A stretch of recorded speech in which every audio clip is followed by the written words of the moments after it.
E aí, pessoal, tudo bem com vocês? Bom, aqui na parte de membros dá para a gente falar abertamente sobre sobre o que está acontecendo no Afeganistão nas mãos do Talibã. Eu juntei aqui uma série de artigos e peço que você tenha calma, porque quem fez a parte toda escrita foi o PH, do PH Vox, Paulo Henrique, e está bem mastigado para que a gente consiga entender por que começou, em que momento parou, por que que voltou ao ponto deles dominarem tudo e as pessoas acharem que era mais seguro segurar num avião e cair a 500, 600 metros de altura do que ficar dentro do Afeganistão. Então, a gente vai começar pelo artigo escrito pelo PH, que descreve a história, e depois a gente vai para a Bless, que explica também mais um pouquinho e é bem interessante. Vamos lá. Crise no Afeganistão e o jogo político dos Estados Unidos, Rússia e China. A grave tomada do Afeganistão pelas forças do Talibã possui alguns culpados, como George Bush e Tony Blair, por exemplo. Porém, não há como retirar da conta de Joe Biden e seu secretário de Estado, Antony Blinken, a responsabilidade pela queda relâmpago do governo afegão. A forma como foi coordenada a retirada das tropas americanas que estão há 20 anos no país foi completamente desorganizada, com aviso de datas prévios e, pasmem, deixando para trás todas as bases com armas e equipamentos bélicos para serem tomadas pelo Talibã. Já no começo de junho do passado, o grupo extremista possuía mais territórios em seu controle do que em 2001, ano da invasão americana no país. As imagens deste domingo, do dia 15/8, possuem uma semelhança incrível com o ocorrido nos últimos dias de abril de 1975, mas o que temos em comum? Ambas as administrações americanas controladas na sua totalidade ou em partes por grupos fechados de interesse supranacionais. No dia 20 de abril de 1975, no Vietnã, a burocracia para emissão de vistos de saída foi simplificada e a operação de evacuação começou a apertar o passo.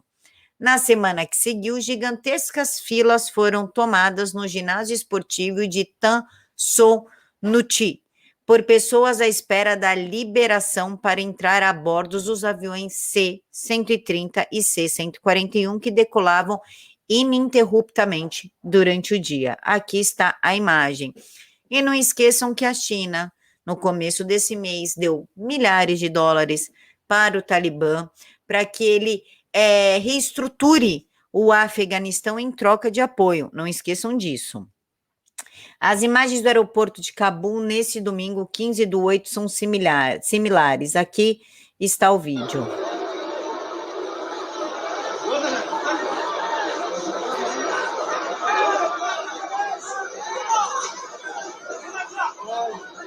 Gente, é desesperador, né? Essas milhares de pessoas tentando salvar as suas vidas e vida dos seus filhos. São cenas que incomodam e que chocam e que mexem no nosso emocional. Aqui é a queda do Saigon em 75, queda de Cabul. Aqui foi a queda de Saigon, aqui é a queda de Cabul. Então vamos seguir. Na época do Vietnã, os Rockefellers controlavam a política externa e o jogo de influência da Casa Branca através de Henry Kissinger. Nixon, por diversas vezes, tomou decisões contra a vontade do povo americano, do Partido Republicano, e sem o entendimento dos motivos, por muitos, sempre seguia as orientações de seu Conselheiro Nacional de Segurança e, posteriormente, secretário de Estado. Quando Nixon perdera a confiança do partido, o apoio de figuras importantes como Ronald Reagan e do próprio povo americano foi rifado no processo do Watergate, que em suma era algo muito pequeno perto de tantas infrações que cometera durante a sua presidência. O bombardeio de bases norte-vietnamitas clandestinas no Camboja, sem aprovação do Congresso e sem que o governo do Camboja, então aliado americano, é um exemplo. Após a renúncia de Nixon e o seu vice Gerald Ford assumiu o cargo, Henry Kissinger, que era o principal operador da maioria das infrações de Nixon, permanece no cargo dando continuidade à agenda que operava mesmo antes das eleições de Nixon. Hoje, a administração Biden serve ao Partido das Sombras de George Soros. obviamente confluindo quando interessante com interesses dos donos do poder dos altos ciclos supranacionais, como o Clube de Bilderberg. Porém, como não existe vácuo de poder na política, a influência na região foi rapidamente atraída por Rússia e China, em um jogo de manipulação que auxiliou no processo de queda do governo afegão. Em maio de 2021, a diplomacia chinesa afirmou que o extremismo não deve voltar ao Afeganistão. Ainda no mês de junho, a ditadora Xi Jinping reuniu-se com o governo afegão e Paquistão para tratar sobre seu aporte financeiro, na casa dos 65 bilhões de dólares em investimentos e de abertura para sua nova Rota da Seda. No início de julho, em um movimento inesperado, o governo russo recebe em Moscou uma comitiva do Talibã, devido à sua preocupação de o grupo extremista expandir os conflitos para além da fronteira do país. O Talibã garantiu à Rússia que não violaria as fronteiras dos países vizinhos. No dia seguinte a essa reunião, os líderes do Talibã, outrora contrários aos chineses, declararam que as relações com o país são amigáveis e que não somente aceitariam o aporte financeiro chinês, bem como garantiriam a segurança dos trabalhadores e investidores no país. Em uma virada de posição extremamente rápida, o governo chinês recebe a mesma comitiva do Talibã na China, dias após, mais precisamente 30 de setembro de 2021. Envia um alerta aos seus cidadãos chineses que saiam o mais rápido possível do Afeganistão. Aqui está a foto da reunião dos bonitinhos. Nesse jogo de cartas meticulosamente planejado, temos a política externa desastrosa da administração Joe Biden, o Talibã abastecido em armas deixadas para trás pelo exército americano, Vladimir Putin movendo o jogo de influência russo para acelerar a queda do governo afegão e dando a sua bênção ao grupo terrorista, desde que mantenha a promessa de não causar conflitos com os países vizinhos.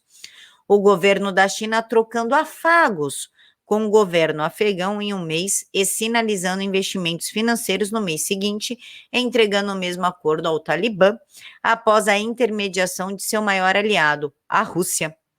Talibã toma o controle do país após a renúncia do presidente facilmente.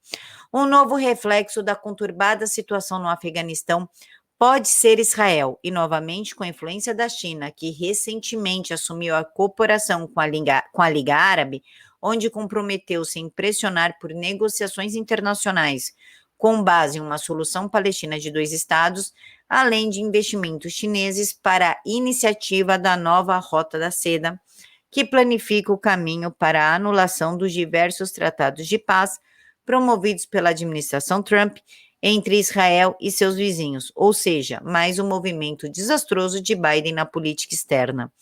Todavia, o grande questionamento nisso tudo é: estaria o Partido das Sombras cometendo erros estratégicos na geopolítica ou simplesmente facilitando movimentos russo-chineses que podem beneficiar diretamente o interesse de seus caciques? Aguardaremos os desdobramentos para ligarmos mais pontos. E eu vou emendar com eu falei Bless, mas desculpa, gente, é da Revista Oeste. No Afeganistão, imagens de publicidade com foto de mulheres já são apagadas. Jihadistas tomaram a capital do país, Cabul, no último domingo, dia 15. É esse tipo de regime que Jandira Fegali defende. Gleisi Hoffmann também. Lula, Ciro Gomes. É esse tipo de coisas que eles querem colocar no país.